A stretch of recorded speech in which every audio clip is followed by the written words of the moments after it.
Exposed. There is growing panic inside the US War Department as the Iran war appears to be spiraling out of control, with officials scrambling to cope with the scale and cost of the conflict.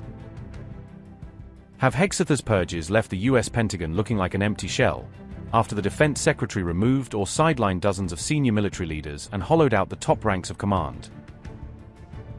Is Hegseth's fear of getting fired by Trump the real motive behind his mass purge of the military's top brass, as he tries to prove his loyalty and toughness in the middle of a failing war? Is the US military's biggest weakness now America's own war secretary, with critics arguing that his decisions and internal battles are undermining readiness more than any foreign adversary? An unprecedented wave of firings inside America's defense headquarters is reportedly raising alarm, as senior officers are pushed out in numbers not seen in recent history. The fallout of the purge inside the Pentagon was outlined in detail in a report by The Guardian on May 3, which described growing concern over the scale and motives of the dismissals. Since Trump took office in January 2025, 24 generals or senior commanders have been fired, marking a sweeping reshuffle of the US military's top ranks. The kicker is that these senior officials were not given performance-related reasons for their ouster, leaving many in Washington questioning what really lay behind their removal. About 60% of those fired have been black or women, suggesting a possible move against what critics describe as diversity hires in the armed forces. According to The Guardian and other reports, many of the officers forced out by Hegseth had impeccable reputations and long records of distinguished service. The most recent Pentagon official to be fired was General Randy George, the Army Chief of Staff, whose abrupt removal in April sent fresh shockwaves through the ranks. General Randy George was ousted in April after refusing to obey an order from Hegseth linked to promotions, deepening the rift between the Army leadership and the War Secretary. General Randy George refused to strike 4 officers from a list of prospective promotions, standing his ground despite sustained pressure from Hegseth, according to reports. Shockingly, the list of 4 officers was made up of 2 black men and 2 women, fueling accusations that the purge is targeting senior minority and female leaders in the US military.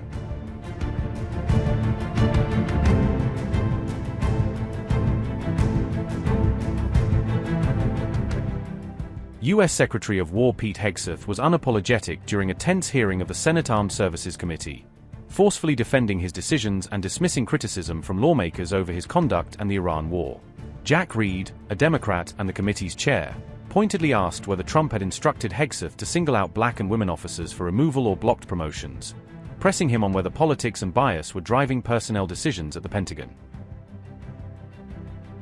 Pete Hegseth said, and I quote, "Of course not," response to question on targeting black and women military officers.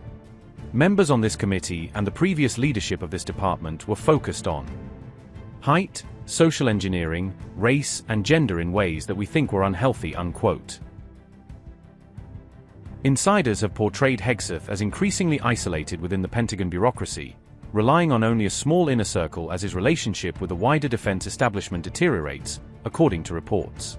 Some insiders say Hegseth now openly expresses fear and paranoia about Trump firing him from his role, with his insecurity reportedly shaping key decisions at the top of the War Department. Military analysts say Hegseth's wave of firings and interventions in promotions closely aligns with plans spelled out in Project 2025, suggesting that his reshaping of the Pentagon is following a preset ideological script. Project 2025 is a radical policy blueprint which critics claim is guiding Trump's second-term agenda, laying out a hard-right vision for government, expanded presidential power, and sweeping changes to the U.S. state machinery. Paul Eaton, the retired U.S. Army Major General, said, and I quote, "It talked about an officer purge and going after the so-called woke officers at the senior level. They want to create ideologically pure armed forces that will be pliant to the president and his Secretary of Defense, and whose oath will be more to a person than to the Constitution. I believe that the senior leadership of the US military has been substantially damaged. You develop a fracture in the cohesion of the people at that level. It is if you haven't been purged. You wonder if you are next if you say the wrong thing to the man or woman on your left or right that may invoke the wrath of the Secretary of Defense or the President. That's a really unhealthy environment when you're afraid to speak your mind, and not just truth to power, but truth in the defense of the armed forces against stupid decisions," unquote.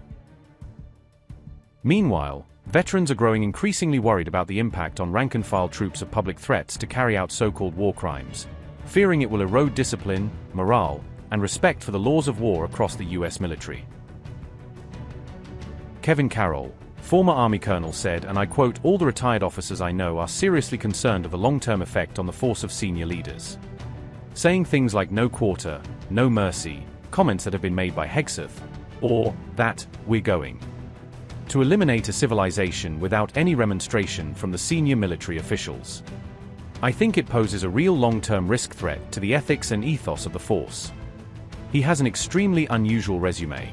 I think an unprecedented resume for chairman of the Joint Chiefs of Staff, and that just has to make Kane feel that his job is always vulnerable when he sees Trump and Hegseth have fired people with excellent resumes like Brown, Franchetti, or Randy George, unquote.